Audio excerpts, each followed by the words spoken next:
Bismillahirrahmanirrahim. Assalamualaikum warahmatullahi wabarakatuh. Alhamdulillahi thumma alhamdulillah. Alhamdulillahi hamdan yuwafi ni'amahu wa yukafi'u mazidah. Ya Rabbana lakal hamdu kama yanbaghi li jalali wajhika wa 'azimi sultanik. Allahumma salli wa sallim wa barik ala sayyidina Muhammad wa ala alihi wa sahbihi ajma'in, amma ba'd. Insyaallah pada pertemuan hari ini kita akan membahas tentang sifat-sifat yang wajib pada Allah Subhanahu wa ta'ala, kemudian sifat-sifat yang mustahil pada Allah Subhanahu wa ta'ala, dan juga sifat yang jaiz pada Allah Subhanahu wa ta'ala.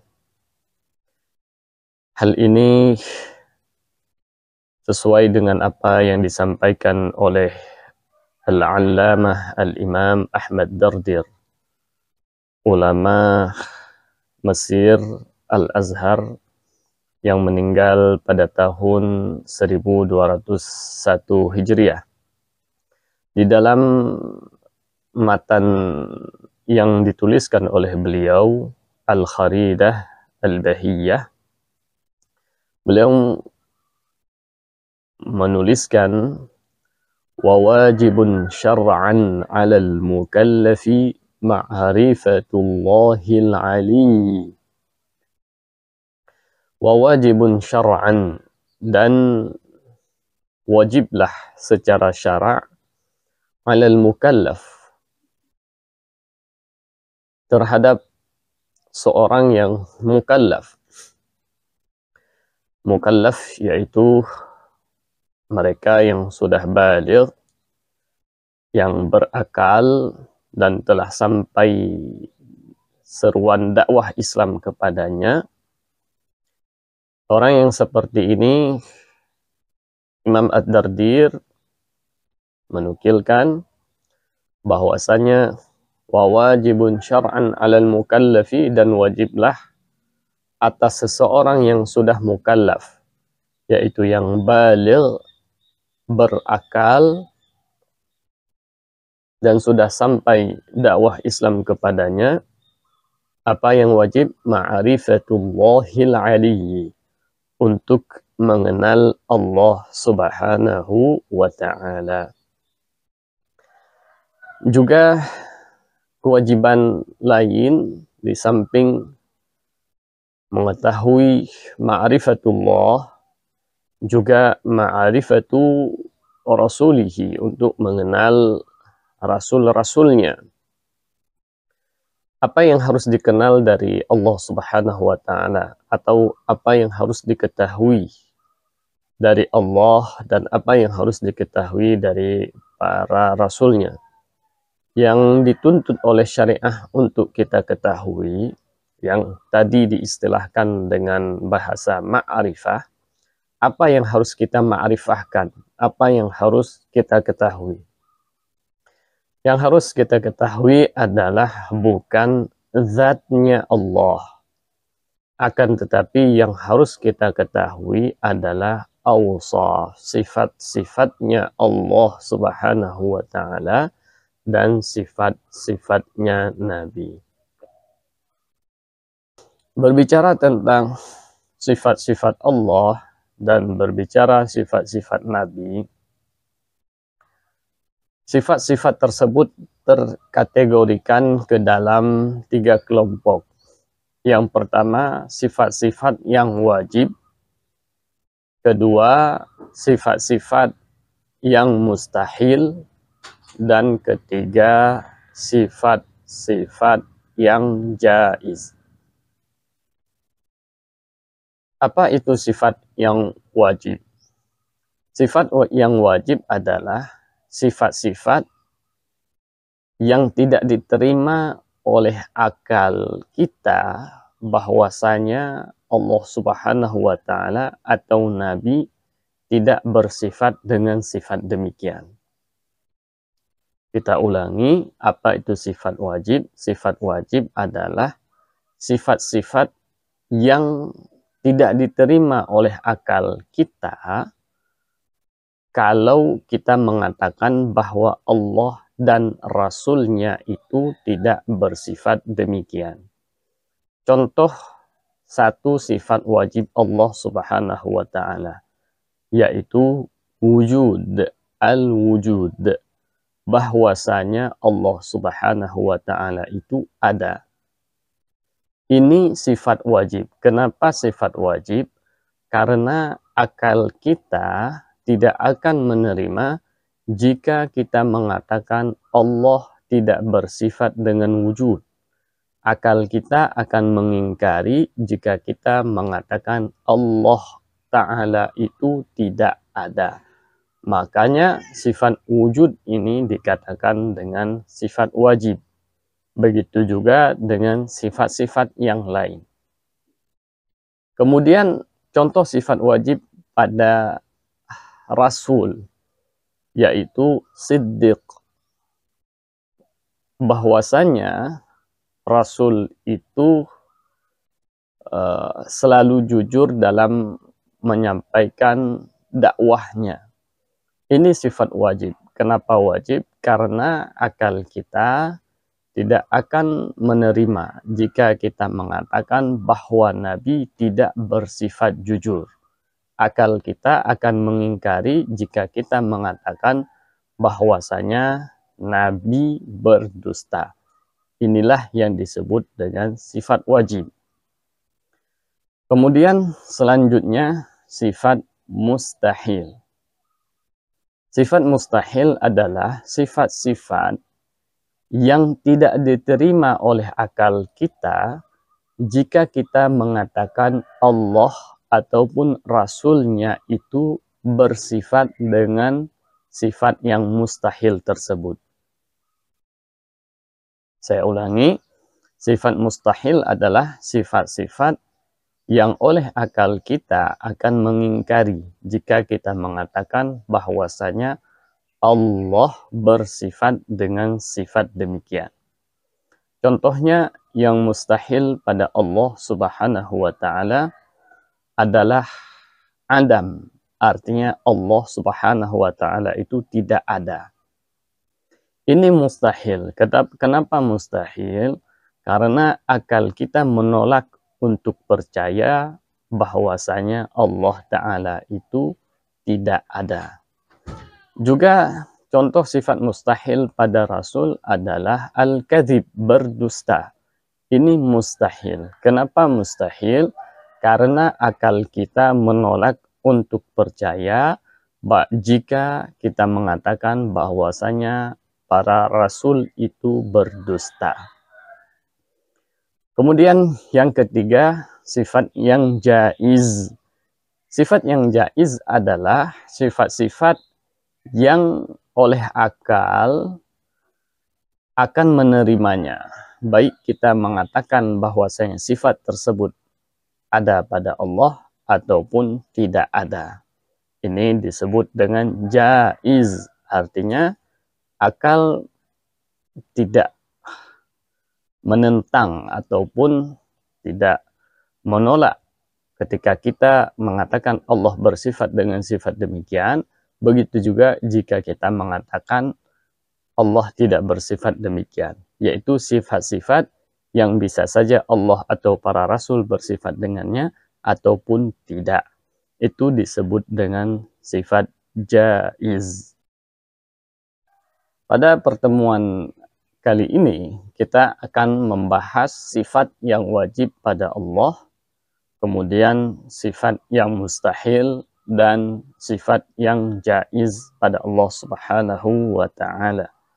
Dan pada pertemuan selanjutnya kita akan membahas setengah pembahasan lagi, yaitu tentang sifat-sifat yang wajib pada Rasul, yang mustahil, dan yang jaiz. Kita mulai dengan sifat-sifat yang wajib pada Allah. Ada 20 sifat. Yang pertama, al-wujud, yang berarti ada. Ini sifat wajib pada Allah Subhanahu wa Ta'ala. Artinya, akal akan menolak jika kita mengatakan Allah tidak bersifat dengan wujud. Akal akan menentang jika kita mengatakan Allah itu tidak ada. Ini sifat yang pertama. Kemudian sifat yang kedua, al-qidam. Al-qidam artinya Allah Subhanahu wa Ta'ala tidak didahului oleh tidak ada. Berbeda dengan makhluk. Maksud dengan makhluk di sini adalah selain daripada Allah Subhanahu wa Ta'ala. Semua makhluk yang ada itu didahului oleh tidak ada. Seperti seorang manusia, katakanlah yang bernama Abdullah. Meskipun hari ini Abdullah sudah lahir, sudah ada, sudah berwujud, akan tetapi sebelumnya itu didahului oleh tidak ada. Begitu juga makhluk-makhluk Allah yang lainnya, seperti langit, bumi, tumbuh-tumbuhan, binatang, segala apa saja selain daripada Allah Subhanahu wa Ta'ala, semuanya didahului oleh tidak ada. Kecuali Allah Subhanahu wa Ta'ala, Allah itu ada dan tidak didahului oleh tidak ada. Ini disebut dengan qidam. Artinya, akal tidak akan menerima jika kita mengatakan Allah tidak bersifat dengan qidam. Wajib bersifat dengan qidam. Artinya Allah Subhanahu wa Ta'ala itu ada dan tidak didahului oleh tidak ada. Kemudian sifat selanjutnya adalah al-baqa. Al-baqa itu dalam bahasa sederhananya diartikan dengan kekal.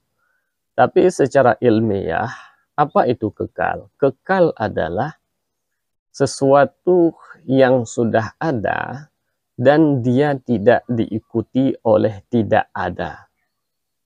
Itu disebut dengan kekal. Seseorang dianggap kekal apabila keberadaannya itu tidak akan diikuti oleh tidak ada. Tidak mati, itu disebut dengan kekal. Jadi Allah Subhanahu wa Ta'ala bersifat dengan baqa.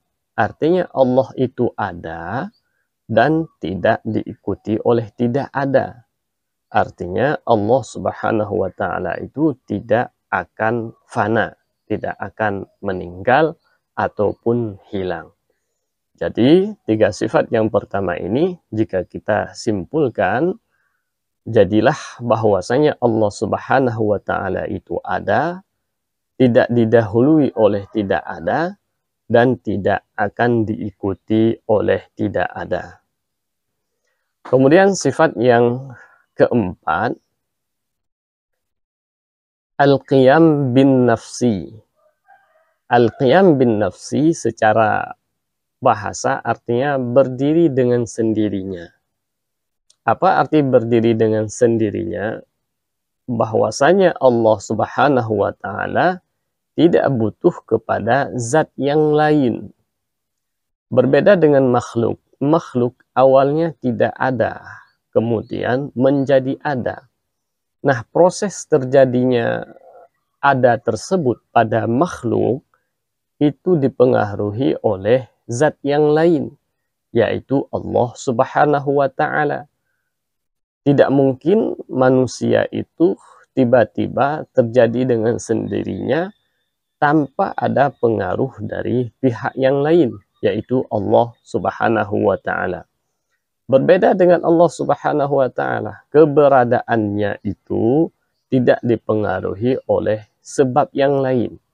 Secara simpel, Allah Subhanahu wa Ta'ala maksudnya tidak diciptakan oleh zat yang lain. Sesuatu yang tidak diciptakan oleh zat yang lain, itu artinya dia itu tidak membutuhkan kepada zat yang lain supaya dia menjadi ada. Berbeda dengan makhluk yang keberadaannya itu dipengaruhi oleh zat yang lain. yang berarti bahwasanya makhluk itu butuh kepada zat yang lain supaya dia menjadi ada. Ini yang dimaksud dengan al-qiyam bin nafsi. Artinya Allah itu mandiri. Allah itu berdiri dengan sendiri, tidak butuh kepada satu zat apapun selain dirinya. Kemudian yang kelima, sifat al-mukhalafatu lil hawadith. Bahwasanya Allah Subhanahu wa taala itu berbeda dengan makhluk, tidak sama dengan makhluk. Laisa kamitslihi syai'un, tidak ada yang serupa dengan Allah Subhanahu wa taala. Tidak serupa dalam bentuk karena Allah tidak berbentuk. Tidak serupa dengan makhluk. Kalau makhluk, dia itu salah satu ciri khasnya itu adalah bertempat. Setiap kita itu butuh kepada tempat. Juga makhluk itu kadang-kadang berada di depan, di belakang, di atas, di bawah, di samping, di kanan, di kiri. Ini sifat-sifat makhluk. Tapi Allah Subhanahu wa taala karena Allah berbeda dengan makhluk, maka sifat-sifat tersebut tidak ada pada Allah. Tidak boleh kita mengatakan Allah berada di satu tempat. Katakanlah Allah di depan, tidak. Allah di belakang, bukan. Allah di kiri, bukan. Allah di kanan, tidak. Allah di atas langit, bukan. Allah di atas arasy, bukan. Kenapa? Karena Allah tidak butuh tempat. Kenapa tidak butuh tempat? Karena jika kita mengatakan Allah butuh kepada tempat, dan tempat itu adalah makhluk, maka Allah sungguh butuh kepada makhluk. Ataupun dalam konteks sifat ini, al-mukhalafatuhu lil hawadith, jika kita katakan Allah butuh kepada makhluk, maka samalah Allah dengan, jika Allah butuh kepada tempat, maka samalah Allah Subhanahu wa taala dengan makhluk yang sama-sama membutuhkan tempat. Kemudian yang keenam, al-wahdaniyah. Al-wahdaniyah artinya Allah Subhanahu wa taala esa, satu, baik dalam zat ataupun dalam sifat ataupun dalam perbuatan. Bagaimana esa dalam zat? Artinya tiada Tuhan selain daripada Allah Subhanahu wa taala. Qul huwallahu ahad. Katakanlah bahwasanya Allah itu esa, hanya satu. Tidak ada Tuhan selain daripada Allah Subhanahu wa taala. Ini artinya esa dalam zat. Artinya tidak ada zat lain selain daripada zat Allah Subhanahu wa ta'ala. Kemudian yang kedua, Allah Subhanahu wa ta'ala itu esa dalam sifat. Apa maksudnya esa dalam sifat? Bahwasanya sifat-sifat Allah itu tidak dimiliki selain daripada Allah Subhanahu wa ta'ala. Kekuasaan al-qudrah, misalnya sifat Allah, itu hanya dimiliki oleh Allah, tidak dimiliki oleh makhluk. Kemudian al-mukhalafatu lil hawadith, masalan, atau apapun sifat daripada sifat Allah Subhanahu wa ta'ala, itu tidak dimiliki selain daripada Allah Subhanahu wa ta'ala. Tapi mungkin pertanyaan, nanti kita akan menyebutkan bahwasanya Allah bersifat melihat, Allah mendengar, Allah berbicara. Pertanyaannya, bukankah makhluk juga melihat? Bukankah makhluk juga mendengar? Bukankah makhluk juga berbicara? Jawabannya iya.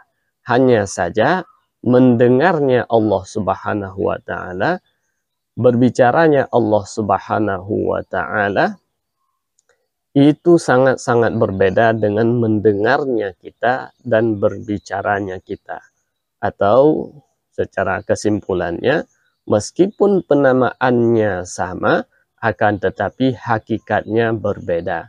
Dan yang menjadi patokan kita adalah hakikat, bukan nama.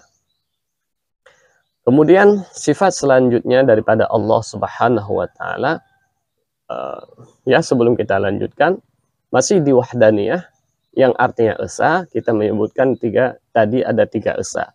Esa pada zat, kemudian esa pada sifat, dan yang ketiga adalah esa dalam perbuatan. Maksudnya apa? Tidak ada satupun perbuatan yang dilakukan selain daripada Allah Subhanahu wa taala. Jadi apapun bentuk jenis perbuatan, pada dasarnya itu adalah perbuatannya Allah Subhanahu wa taala. Kita yang beribadah, kita yang memberikan zakat, memberikan bantuan kepada orang lain, itu pada hakikatnya kita tidak berbuat oleh kemampuan kita sendiri, akan tetapi itu adalah perbuatannya Allah Subhanahu wa taala. Kemudian jika itu perbuatan Allah, kenapa Allah memberikan pahala dan ganjaran kepada kita? Itu adalah bentuk rahmatnya Allah kepada hambanya. Jadi Allah memberikan pahala terhadap perbuatan yang sebenarnya perbuatan itu pun Allah yang melakukan. Jadi di dunia ini, di alam ini, tidak ada satu gerakan pun yang itu terjadi di luar perbuatan Allah Subhanahu wa taala. Semuanya itu berjalan sesuai dengan kehendak Allah Subhanahu wa taala, dan itu adalah perbuatan Allah Subhanahu wa taala. Bahkan api yang membakar, air yang menumbuhkan tumbuh-tumbuhan, meskipun secara kasat mata kita melihat bahwasanya yang membakar itu api dan yang menumbuhkan itu air, namun pada hakikatnya itu adalah perbuatannya Allah Subhanahu wa taala. Bukankah kita sudah melihat banyak api yang tidak membakar, seperti api ketika dilemparkan Nabi Ibrahim oleh musuh-musuhnya. Ketika itu api tidak membakar. Dan juga kita melihat banyak sekali air tanaman yang kita sirami tetapi tidak tumbuh. Ini menjadi bukti bahwasanya terbakarnya sesuatu ketika didekatkan dengan api dan tumbuhnya pepohonan ketika disirami, itu mutlak perbuatan Allah Subhanahu wa taala, bukan pengaruh daripada api itu dan bukan pengaruh daripada air tersebut. Ini dari mana kita ambil? Dari sifatnya wahdaniyah, esanya Allah Subhanahu wa taala pada perbuatan. Sifat selanjutnya al-iradah, bahwasanya Allah Subhanahu wa taala berkehendak. Maksudnya Allah itu tidak terkekang oleh apapun. Segala yang terjadi di muka bumi ini terjadi atas kehendak Allah Subhanahu wa taala. Berbeda dengan makhluk.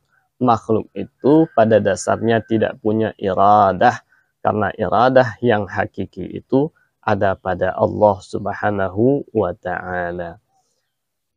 Kemudian yang selanjutnya, sifat al-ilm, bahwasanya Allah itu mengetahui segala sesuatu, baik yang kecil-kecil maupun yang besar-besar. Yang sudah terjadi maupun yang akan terjadi, semuanya diketahui oleh Allah Subhanahu wa ta'ala. Kemudian sifat yang ke-10 al-hayah, bahwasanya Allah itu hidup. Kemudian sifat yang ke-11 as-sam', artinya Allah itu mendengar. Sifat yang ke-12 al-basar, artinya Allah itu maha melihat. Dan yang ke-13 al-kalam, bahwasanya Allah itu berbicara. Kemudian ada 7 sifat terakhir untuk memenuhi bilangan 20 sifat, yang mana ini seperti pengulangan kembali daripada sifat qudrah, iradah, akan tetapi dalam bentuk yang lain. Bedanya apa? Yang ke-14 kita akan mengatakan al-murid, al-qadir, bahwasanya Allah itu yang kuasa. Ini berbeda dengan al-qudrah. Qudrah itu sifatnya, Akan tetapi kondisi zat ketika dipertemukan dengan sifat tersebut, dia itu disebut dengan qadir, artinya kuasa. Nah, inilah 7 sifat ini bentuknya seperti itu. Dia adalah kondisi zat Allah Subhanahu wa Ta'ala ketika dipertemukan dengan qudrah, dengan iradah, dengan ilm, dengan hayah, dengan sama, dengan basar, dengan al-kalam. Jadi apa saja sifat yang 7 ini? Kita sempurnakan bilangan yang tadi, yaitu tadi kita sudah kalam sifat yang ke-13, berarti sekarang sifat yang ke-14. Sifat yang ke-14 ini adalah al-qadir, bahwasanya Allah itu yang maha, yang kuasa, bukan kuasa, yang kuasa. Kemudian sifat yang ke-15 al-murid, bahwasanya Allah itu yang berkehendak.